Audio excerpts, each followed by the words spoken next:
ഷാഫി എന്നായാലും ഞാൻ നമ്മളൊന്ന് പിരിയേണ്ട ആൾക്കാരാണ്. അതിപ്പോഴങ്ങോട്ട് പിരിഞ്ഞു കഴിഞ്ഞിട്ടുണ്ടെങ്കിൽ പിന്നെ അടുത്ത പടത്തിന് ഷാഫിക്ക് അത് വിഷമം ഉണ്ടാവില്ല. ഞങ്ങളിപ്പോൾ രണ്ടാമത് കൂടി ആലോചിച്ചപ്പോൾ ഞങ്ങൾ പറയുക എത്ര പേര് നമ്മളോടൊപ്പം ഉണ്ടാവും ഈ കോമഡിക്ക് കൂട്ടായിട്ട്. സലീമിനൊക്കെ നാഷണൽ അവാർഡും സ്റ്റേറ്റ് അവാർഡൊക്കെ കിട്ടിക്കഴിഞ്ഞപ്പോൾ സലീമൊക്കെ വലിയ സീരിയസ് ആർട്ടിസ്റ്റായി, കോമഡിയൊക്കെ പറഞ്ഞു തുടങ്ങി, സുരാജ്. അപ്പോൾ അവരൊക്കെ ഇങ്ങനെ മാറിക്കൊണ്ടിരിക്കുകയാണ്.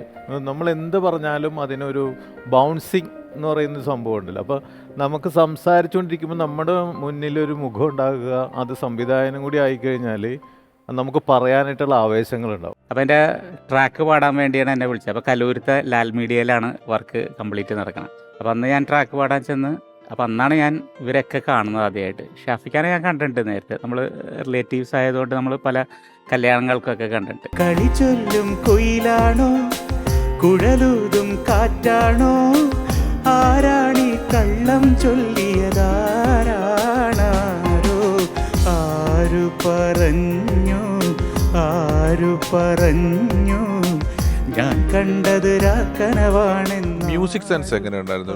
അയ്യോ, നല്ല മ്യൂസിക് സെൻസ്. കാരണം കുറേ റെഫറൻസ് ഷാഫി പറയും. ഇങ്ങനെ ഇന്ന പാട്ട്, പഴയ ഹിന്ദി പാട്ടുകളുടെയും അതുപോലെ തന്നെ പല പാട്ടുകളും കൊണ്ടുവന്നിട്ട് ഇങ്ങനെ ഇന്ന പാട്ട് അത്യാവശ്യം പാടുകയും ചെയ്യും ഷാഫി.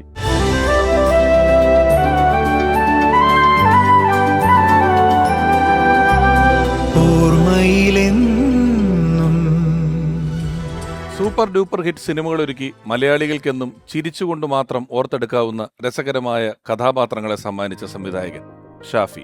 തന്റെ സിനിമകളിൽ ഭൂരിഭാഗവും വലിയ കമേഴ്ഷ്യൽ വിജയങ്ങളാക്കി മാറ്റിയ സൂപ്പർ ഹിറ്റ് ഡയറക്ടർ. കഥാപാത്രങ്ങൾക്ക് നൽകുന്ന പേര് മുതൽ രൂപഭാവങ്ങളിലെയും ഡയലോഗ് ഡെലിവറിയിലെയും പ്രത്യേകതകൾ ഉൾപ്പെടെ പ്രേക്ഷക മനസ്സുകളിൽ ഇടം നേടും വിധം അണിയിച്ചൊരുക്കുന്നതിൽ പ്രത്യേക വൈഭവമായിരുന്നു ഈ സംവിധായകന്. 2001 റിലീസ് ചെയ്ത വൺമാൻ ഷോ മുതൽ 2022 പുറത്തിറങ്ങിയ ആനന്ദം പരമാനന്ദം വരെ 18 ചിത്രങ്ങളിലൂടെ മലയാളികൾക്ക് ഈ ഹിറ്റ് മേക്കർ സമ്മാനിച്ചത് മറക്കാനാവാത്ത ചലച്ചിത്ര അനുഭവങ്ങൾ. കല്യാണരാമൻ, പുലിവാൽ കല്യാണം, തൊമ്മനും മക്കളും, മായാവി, ചോക്ലേറ്റ്, ചട്ടമ്പിനാട് തുടങ്ങി ഷാഫി ഒരുക്കിയ ഓരോ ചിത്രങ്ങളും തിയേറ്ററുകളിലും തുടർന്ന് ചാനലുകളിലും കാഴ്ചക്കാർക്ക് ചിരിയുടെ വിരുന്നൊരുക്കി. മണവാളനും പോഞ്ഞിക്കരയും ധർമ്മേന്ദ്രയും ദശമൂലം ദാമുവും കണ്ണൻ സ്രാങ്കും മല്ലയെയും ഉൾപ്പെടെ വേറിട്ട മാനരസങ്ങളിലൂടെ പ്രേക്ഷകരെ രസിപ്പിച്ച കഥാപാത്രങ്ങൾ നിരവധിയുണ്ട് ഷാഫി ചിത്രങ്ങളിൽ.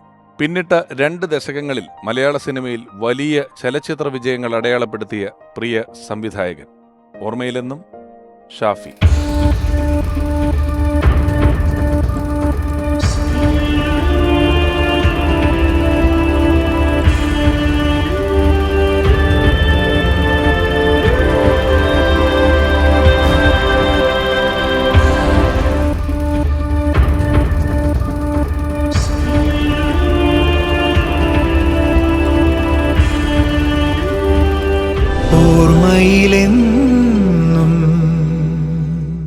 പ്രിയപ്പെട്ട ഷാഫി സാറിന്റെ ഓർമ്മകളുമായി ഈ ലക്കത്തിലേക്ക് ആദ്യമെത്തുന്നത് അദ്ദേഹത്തിന്റെ നിരവധി ചിത്രങ്ങളിൽ മികച്ച കഥാപാത്രങ്ങളെ അവതരിപ്പിക്കുകയും കാലാതീതമായി നർമ്മം പറയുന്ന സദസ്സുകളിലെല്ലാം ആ കഥാപാത്രങ്ങളും അതിന്റെ ഡയലോഗുകളുമെല്ലാം നമ്മൾ ഓർത്തിരിക്കത്തക്ക രീതിയിൽ അവതരിപ്പിക്കുകയും ചെയ്ത മലയാളികളുടെ പ്രിയപ്പെട്ട നടൻ.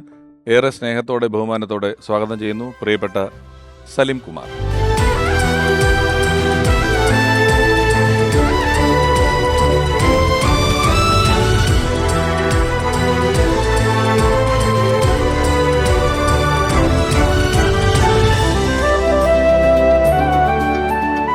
സലീമേട്ട നമസ്കാരം. നമസ്കാരം. നമസ്കാരം.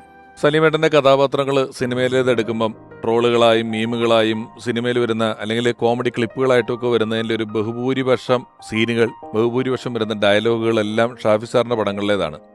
ആദ്യത്തെ നിങ്ങളുടെ കോമ്പിനേഷനിൽ വന്ന പടത്തിലെ തന്നെ ചിലപ്പോൾ ബിരിയാണി കിട്ടിയാലോ എന്ന് പറയുന്ന ഒരു ഡയലോഗ് പിന്നീടൊരു ഫ്രേസായിട്ട് മലയാളികൾ ഉപയോഗിക്കുകയായിരുന്നു വൺമാൻ ഷോ എന്ന് പറയുന്ന ചിത്രത്തിലെ. വൺമാൻ ഷോ എന്ന് പറയുന്ന ചിത്രത്തിലെത്തുന്നതിന് മുമ്പ് നിങ്ങൾ തമ്മിലൊരു സൗഹൃദം ഉണ്ടോ, പരിചയമുണ്ടോ? അത് ഏത് കാലത്താണ്? സൗഹൃദമില്ല, അതിനു മുമ്പ് അറിയാം. ഷാഫിയായിട്ട് നല്ല ബന്ധമുണ്ട്. പുള്ളി അസിസ്റ്റന്റ് ആയിട്ടൊക്കെ വർക്ക് ചെയ്യും. അന്ന് അസോസിയേറ്റ് ഡയറക്ടറാണ് ഷാഫി. മലബാറിൽ നിന്നൊരു മണിമാരൻ അസോസിയേറ്റ് ആണ്, അസിസ്റ്റന്റ് ആണെന്ന് എനിക്കിപ്പോൾ സംശയമുണ്ട്. അല്ല, അസോസിയേറ്റ് ആണ് അതിന്റെ.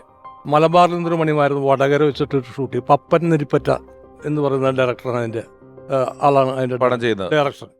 അപ്പോൾ അതിന്റെ അസോസിയേറ്റ് ആയിട്ടാണ് ഞാൻ ഷാഫിനെ കാണുന്നത് വർഷങ്ങൾക്ക് മുമ്പ്. പിന്നീട് തെങ്കാശിപ്പട്ടണത്തിൻ്റെ അസിസ്റ്റന്റ് ഡയറക്ടർ ആയിരുന്നു, ഫസ്റ്റ് അസിസ്റ്റന്റ് ആയിരുന്നു, അസോസിയേറ്റ് അല്ല ഷാഫി. അസോസിയേറ്റ് ചാക്കോ ഒറ്റയാണ് തോന്നുന്നു ഓർമ്മ. അസിസ്റ്റന്റ് ആയിരുന്നു. പിന്നീടാണ് വൺ മാൻ ഷോ വരുന്നത്. ആ വൺ മാൻ ഷോ കഴിഞ്ഞോടി ആ ബന്ധം ഒരു സൗഹൃദമായിട്ട് മാറി. കല്യാണരാമൻ കഴിഞ്ഞപ്പോൾ അതിലും രണ്ടാമത്തെ ചിത്രം കല്യാണരാമനാണ്. കല്യാണരാമനാണ്. കല്യാണരാമനിലൊക്കെ ഈ സലീമേട്ടന് തരുന്ന ഒരു സ്വാതന്ത്ര്യം ഉണ്ടല്ലോ, ഷാഫി എന്ന് പറയുന്ന ഡയറക്ടർ തരുന്ന ഒരു സ്വാതന്ത്ര്യവും അതിന്റെ സലീമേട്ടനൊക്കെ ഇങ്ങനെ നമ്മൾ ഫുൾ ഫോമിൽ അഴിഞ്ഞാടുക എന്ന് പറയുന്ന പോലെയുള്ള ഒരു ചെയ്ത്താണ് ഉണ്ടായിരുന്നു. അപ്പം സലീമേട്ടന്റെ പുറത്ത് അദ്ദേഹത്തിനുണ്ടായിരുന്ന ഒരു കോൺഫിഡൻസ് എന്തായിരുന്നു എപ്പോഴും? അത് ഷാഫിനോട് തന്നെ ചോദിക്കണം എന്തായിരുന്നു എന്നുള്ളത്. എന്നിരുന്നാലും എനിക്കൊരു കോൺഫിഡൻസ് ആയിരുന്നു അദ്ദേഹത്തിന്റെ സിനിമ എന്നുള്ളത്. അതെ അതെ, അതായിരുന്നു. അതെനിക്ക് പറയാം. കാരണം എനിക്ക് എന്തെങ്കിലും ചെയ്യാനുണ്ടാവും, അല്ലെങ്കിൽ നമുക്ക് ഉണ്ടാക്കാം. ഒന്നെങ്കിലും പറയുന്നത് നമ്മളിപ്പോൾ ഒരു കോമഡി പറഞ്ഞാൽ അത് നല്ലതാണെങ്കിൽ തീർച്ചയായിട്ടും സ്വീകരിക്കും. പല സിനിമയിൽ നിന്ന് ഉപേക്ഷിച്ച സാധനങ്ങളൊക്കെ ഞാൻ ഷാഫിയുടെ പുറത്തേക്ക് കൊണ്ടിട്ടുണ്ട്. അത് തള്ളിക്കളഞ്ഞ സാധനങ്ങൾ വേണ്ട ബൗദ്ധികമായിട്ട് തള്ളിക്കളയുന്നത് ശരിയില്ലേ എന്നൊക്കെ പറഞ്ഞിട്ട് അത് ഞാൻ പറയുന്നില്ല ഏതാണെന്നൊന്നും പറയുന്നത്. അത് ഷാഫി നമുക്ക് കയറ്റാന്ന് പറയാം. എവിടെയെങ്കിലും സ്ക്രിപ്റ്റൊക്കെ എനിക്ക് നേരത്തെ തരും. ഇവിടെ എന്തെങ്കിലുമൊക്കെ ചെയ്യാൻ പറ്റുമെങ്കിൽ ചെയ്തോ ഒന്ന്. അപ്പോൾ അസിസ്റ്റൻസിനോട് വിളിച്ച് പറയുകയും ചെയ്യും, സലീമിൻ്റെ സ്ക്രിപ്റ്റ് ഒന്ന് കൊടുത്തേക്ക്, നാളെ എടുക്കാൻ പോണ. അപ്പോൾ ഷാഫിക്ക് പറയാം എന്തെങ്കിലും സംഭവങ്ങൾ. അല്ല, തിരക്കഥാകൃത്തിന് എല്ലാം എഴുതി വെക്കാൻ പറ്റില്ലല്ലോ, മൈന്യൂട്ടായ സംഭവങ്ങളൊന്നും നമുക്ക് എഴുതി വെക്കാൻ പറ്റും. അപ്പോൾ അങ്ങനത്തെ അല്ലാണ്ട് മൊത്തം നമ്മൾ തിരുത്തിയതെന്നല്ല അത് ഉദ്ദേശിക്കുന്നത്. അപ്പോൾ അങ്ങനെയുള്ള സംഭവങ്ങൾ, അങ്ങനെ പറഞ്ഞ പല സംഭവങ്ങളും സൂപ്പർ ഹിറ്റുകളായിട്ടുണ്ട്. അപ്പോൾ എനിക്കൊരു വിശ്വാസം ഉണ്ടായിരുന്നു ഇത് ഷാഫിയുടെ പടമാണ്. അപ്പോൾ ഒട്ടുമിക്ക പടങ്ങളിലും ഞാനുണ്ട്. ഒരു 90% പടത്തിൽ, 2 പടത്തിൽ ഞാൻ ഇല്ലാത്ത എൻ്റെ അവസ്ഥയും കൊണ്ട് ഞാൻ ഇല്ലാണ്ട്. സലീമേട്ടൻ്റെ ആരോഗ്യ പ്രശ്നങ്ങളുണ്ട്. എന്നിട്ട് ഷാഫി പറഞ്ഞേ നമുക്ക് ചെയ്യാം 2 Countries എന്നത് പടം. അപ്പോൾ കണ്ടിന്യൂസ് ആയിട്ട് എല്ലാ പടത്തിലും ഞാനുണ്ട്. അപ്പോൾ 2 Countries ഷൂട്ടിംഗ് എത്തിയപ്പോൾ ഷാഫി എന്നോട് പറഞ്ഞു, സലീം അത് പേടിക്കണ്ട, നമുക്ക് ധൈര്യമായിട്ട്. അപ്പോൾ ഷാഫി, ഞാൻ എങ്ങനെ ഇവിടെ തട്ടിപ്പോയി കഴിഞ്ഞിട്ടുണ്ടെങ്കിൽ ആ പ്രൊഡ്യൂസർക്ക് വലിയ നഷ്ടം വരണം. അപ്പോൾ ഞാൻ ആരോഗ്യം വരെയാണെങ്കിൽ സമയമുണ്ടല്ലോ നമുക്ക് ഇനി. അങ്ങനെയാണ് പറഞ്ഞത്. വിദേശത്ത് ഷൂട്ടിംഗ് ആയതുകൊണ്ട് അല്ല, ഞാൻ വയ്യാത്തതുകൊണ്ടാണ്. അല്ല, അത് 2 Countries ഒക്കെ വിദേശത്തായിരുന്നു. അല്ല, നമ്മുടെ സംഭവം ഇവിടെ ആയിരുന്നു. അപ്പോൾ നമുക്ക് എന്തെങ്കിലും സംഭവിച്ചു കഴിഞ്ഞിട്ടുണ്ടെങ്കിൽ അത് പ്രൊഡ്യൂസർക്കൊക്കെ ഭയങ്കര ലോസാണ്. ഷാഫിക്കും അത് വലിയ കുഴപ്പമാണ്. അപ്പോൾ ഞാനായിട്ടില്ല. അപ്പോൾ അതൊന്നുമില്ല, അങ്ങനെയൊന്നും പറയണ്ട, അങ്ങനെ കെട്ടിയൊന്നും പറയണ്ട, നമുക്ക് ചെയ്യാം, ഞാൻ എല്ലാവിധ ഇതും തരാം. ഞാൻ പറഞ്ഞു ഇല്ല. കാരണം ഷാഫി എപ്പോഴും പറഞ്ഞു, കാരണം കണ്ടിന്യൂസ് ആയിട്ട് എൻ്റെ പടങ്ങളിൽ സലീമുണ്ട്. അപ്പോൾ ഞാൻ പറഞ്ഞു എന്നായാലും ഒരിക്കലും ഇത് പിരിയാൻ ഷാഫി, എന്നായാലും ഒരിക്കലും ഇപ്പോൾ. അപ്പോൾ എൻ്റെ വിചാരം ഞാൻ തട്ടിപ്പോകുന്നതാണ്. അത് തന്നെ മനസ്സിൽ ഉദ്ദേശിച്ചിട്ട് ഞാൻ പറഞ്ഞ ഷാഫി, എന്നായാലും ഞാൻ നമ്മൾ പിരിയേണ്ട ആൾക്കാരാ. അതിപ്പോഴും അങ്ങോട്ട് പിരിഞ്ഞു കഴിഞ്ഞിട്ടുണ്ടെങ്കിൽ പിന്നെ അടുത്ത പടത്തിന് ഷാഫിക്ക് അത് വിഷമം ഉണ്ടാവില്ല. ഇത് അയ്യോ എൻ്റെ കണ്ടിന്യൂസ് ആയിട്ടുള്ള പടങ്ങൾ അങ്ങനെ വിഷമം ഉണ്ടാവില്ല. പക്ഷേ അടുത്ത പടത്തിൽ ഞാൻ ഉണ്ടായിരുന്നു. 2ാമത്തെ പടത്തിൽ, അതിന് ശേഷമുള്ള പടത്തിൽ ഇല്ല. ഒരു പടത്തിൽ ഞാൻ ഇല്ലെങ്കിലും എൻ്റെ പേര്, എൻ്റെ ഫോട്ടോ ഒക്കെ യൂസ് ചെയ്തിട്ടുണ്ട്. ഓക്കിയളി എന്ന് പറഞ്ഞിട്ടൊരു അതും നല്ല ഇതായി. ഓക്കിയളി എന്ന് പറഞ്ഞത് ബിബിനൊക്കെ ഉള്ളൊരു അത് തന്നെ ബോംബ് കഥ, പഴയ ബോംബ് കഥ. അതില് ഫോട്ടോ ഉപയോഗിച്ചിട്ട് അതിന് പറഞ്ഞു ഞാൻ ചെയ്തോളാൻ പറഞ്ഞു. അപ്പോൾ നിങ്ങൾ ഈ പടത്തിലില്ലെന്നുള്ളൂ നിങ്ങളുടെ ഫോട്ടോ. അപ്പോൾ ഞാൻ ഏകദേശം ഒട്ടുമിക്ക പടങ്ങളിലുണ്ട്.